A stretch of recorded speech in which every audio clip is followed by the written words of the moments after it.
Encounter is brought to you by the Broome County Council of Churches, where we connect compassion with needs as we inspire growth with dignity. You'll find us in special places throughout the community. For those who remain hungry, we provide meals. For those who are challenged, we build wheelchair ramps. We comfort those who are ill, minister to those who are confined, and we remain an advocate for change and understanding on behalf of every element of our community. Connect and inspire. Encounter the Broome County Council of Churches. Hello, I'm Jeff Kellam, and I'll be your host today on Encounter. If you're like me, and there's no reason that you should be, but just in case, you find yourself really busy. And sometimes that busyness, you get caught up in commitments, time that is required to be spent with certain areas of your life, prescriptions for how you spend your day. Maybe there are family and certainly job commitments too that you have.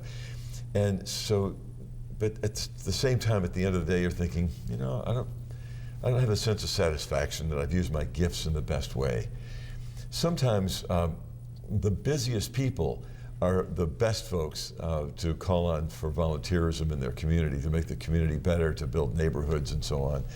And today we're going to encounter three people who have fit into their already busy lives ways to use their gifts in the service of other people.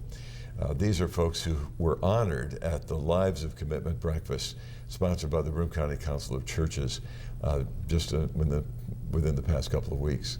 Our guest to help us talk about Lives of Commitment and also Faith in Action is Sue Spencer, and you're the program director for the Faith in Action part of the Broome County Council Yes. of Churches. Tell me about this component of the ministry of the Broome County Council of Churches. Well, Faith in Action, Jeff, is a network of volunteers who assist older adults in Broome County with necessary activities that help them remain independent in their home and also maintain their quality of life. So we offer services for transportation to medical appointments, grocery shopping, friendly visits for those that feel isolated. We also have other programs out in the community like Social Connections for senior women in I think 6 different facilities in Broome County, and Senior Living Ministry, where we have volunteer and lay ministers and volunteer clergy who go to the different nursing homes to do church services. And how many volunteers are we talking about? Well, that's really hard to track because if we count Ramp It Up and everything, all the volunteers that go to Senior Living Ministry, I would say we have well over 150 people. So you are the program director for this area, and you've been there for about a year? I've been with the council for a year. I've been in the directorship for about 6 months. Well, congratulations. So, thank you. And so the Lives of Commitment breakfast is a way to honor people who for their extraordinary service. Tell me about the Lives of Commitment breakfast. Well, the Lives of Commitment breakfast has been going on for 18 years. Faith in Action has been part of the council for 20, so it's pretty much for the entire length of Faith in Action. Every year we start planning in November, and it's held at the Doubletree. Right. And a lot of tradition in the Lives of Commitment. We have a wonderful signature committee who puts together all the different elements to make this beautiful breakfast to honor volunteers. Yeah. And it's a fundraiser. Yes. There are lots of sponsors, various tables, and we have table sponsors, yes, and sponsors. Doubletree is one of the sponsors. We also have for the beautiful peach roses, which are very traditional from day one. Right. We have a sponsor who donates those, so we have a lot of people involved in the community. And about 300 people come to this breakfast. Yes. And I saw lots of familiar faces, government officials, a police presence. Yes, because we did. The sheriff was there with his table. And then lots of folks who are serving on various areas of the Faith in Action volunteers and Broome County Council of Churches folks too. So 300 folks there. Wonderful breakfast. The food was extraordinary and a great way to begin any day. But then you get down to the business of hearing from the people who are being honored. How do you choose who's honored for Oh, this? it's not easy because all our volunteers are wonderful.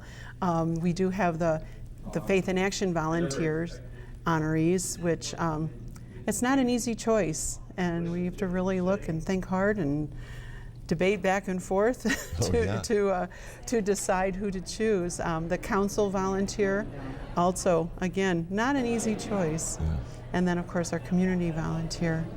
There's so many people in the community, so. So you have these categories, and then the 4 people. Is it always 4? Or is it 3 Well, or 4? no. This year we had 2 for Faith in Action from the Ramp It Up program. We had the youth and an adult mentor that we honored for that.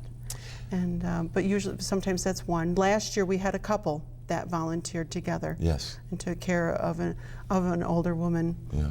So let's meet the 3 honorees, and we'll meet them one at a time. The first one that we interviewed was Jeff Lake. He was the community honoree. So before we go to that interview, what does that mean, the community honoree? Well, the community honoree is someone who may not specifically volunteer for the council, but does a lot in the community through different organizations, and has a lot of contacts with different groups. Okay. Mm-hmm. All right, so here's our interview with Jeff Lake. We asked him about the stewardship of gifts, how you use your gifts in the service of other people, and where he learned to use his gifts. Sure. As you grew up. Sure. My parents were very strong examples of using your gifts to help others.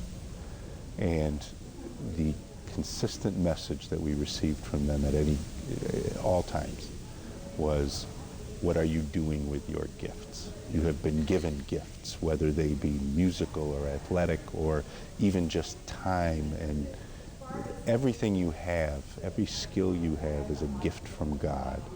And what you choose to do with them are your gifts to God. So what are you doing with them? And there was the measuring stick by which all of our activities were evaluated, is how are you using your gifts? And that's everything from playing a musical instrument to playing sports. Yes, and to using your knowledge. Sports could be either playing, or are you helping someone through that, or in the music of the church, whether it was the actual performance of the music or having someone involved in your choir. And there are so many ancillary uses of the gift, and sometimes it's just your time, spending time with people. And that's what's so wonderful about this celebration here today. Right. But I noticed on your kind of resume of things, you worked with Scouts and with the Boys and Girls Club. The Boys and Girls Club, Achieve. I've been involved with the Sheltered Workshop in the past. Right. Tell me about Achieve. Achieve is a fantastic organization that is ministering to the disabled and the retarded citizens of our community. Is a tremendous organization which they are trained to work and work themselves. Right. And being involved in that organization is a wonderful, wonderful experience. You also, I'm interested in your musicianship, singing in a quartet, but also you play trumpet with a group called Straight Up. Yeah. What kind of group is Well, this? I've performed in church my whole life. I came up through the choir in the church, and I had done that for most of my life. And in the last couple of years, a small group of friends and I, professionals that do other things for a living, decided just to get together and form a band, just for something to do. Yeah. And just to play, really. It wasn't that we were looking for something to do as much as we wanted an outlet for our music.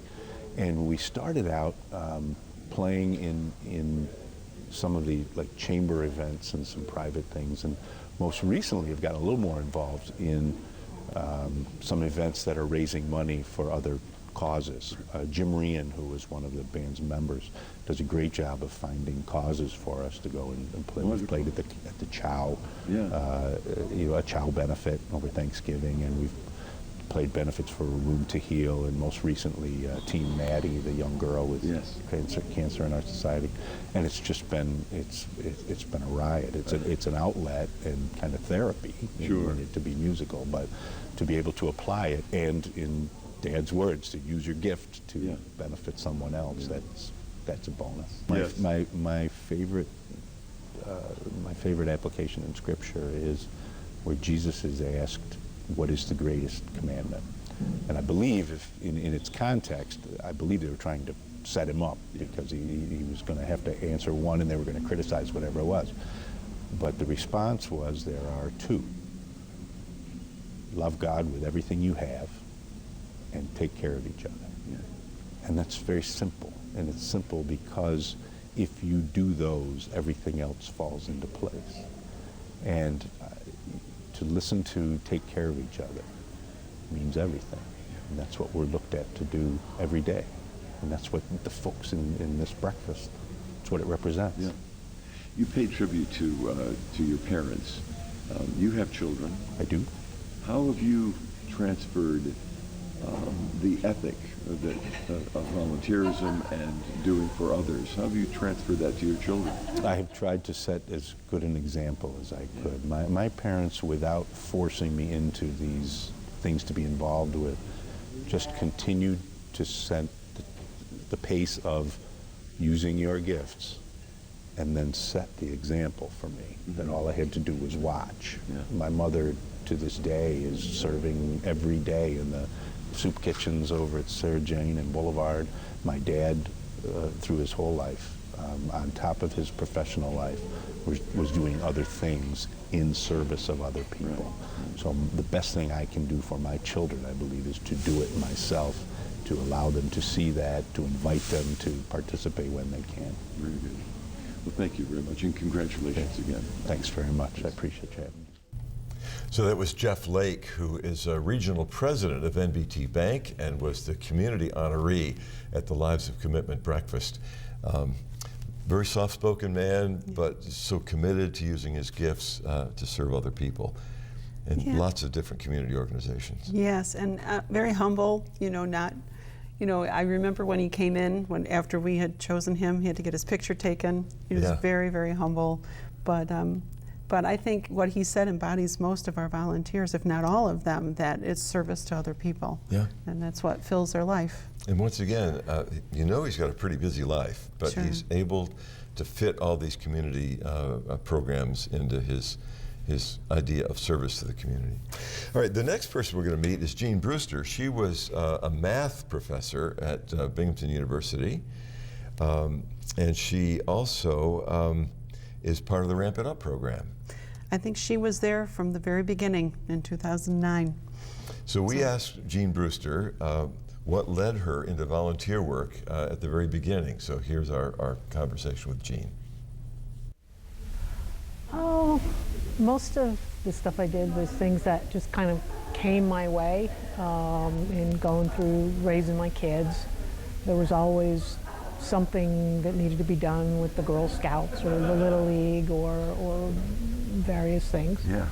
So it was easy to just become a part of that.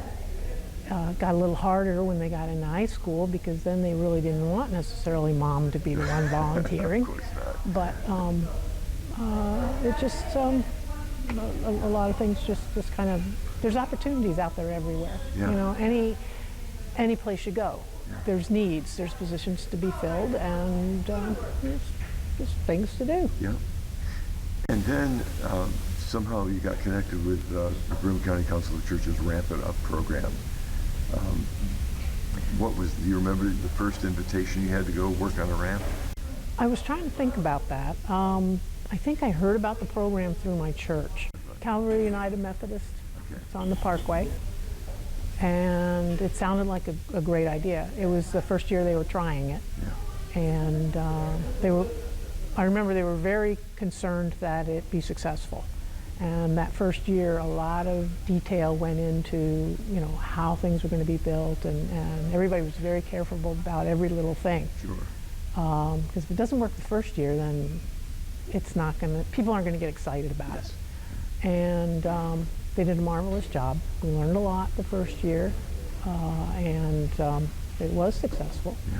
People came back the next year, and it's just been a lot of fun. It's been a great program to work with. We asked Faith in Action volunteer honoree Jean Brewster about the intergenerational component of Ramp It Up projects, where youth and adults work side by side building wheelchair ramps and increasing accessibility for wheelchair-bound neighbors. Well, I worked with young people a lot. I used to work with the youth group at church, and I taught high school for a little while. Oh, sure. And then I was teaching at the university, which is a different kind of young people, but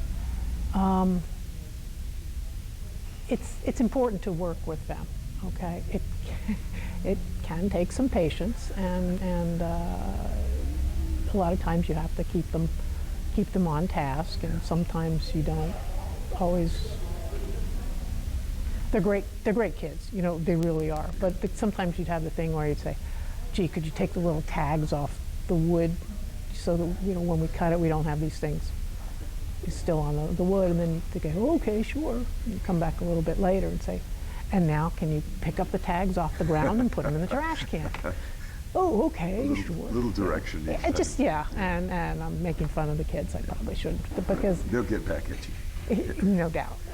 But they're just, it's good to work with them. They're very receptive to learning things. And I think it's good for them to learn that they do have the power to give back to the community. You know, you don't have to be old, Yeah. you know, Yeah. 20 to do it. Right. And Day. yeah, But certainly part of the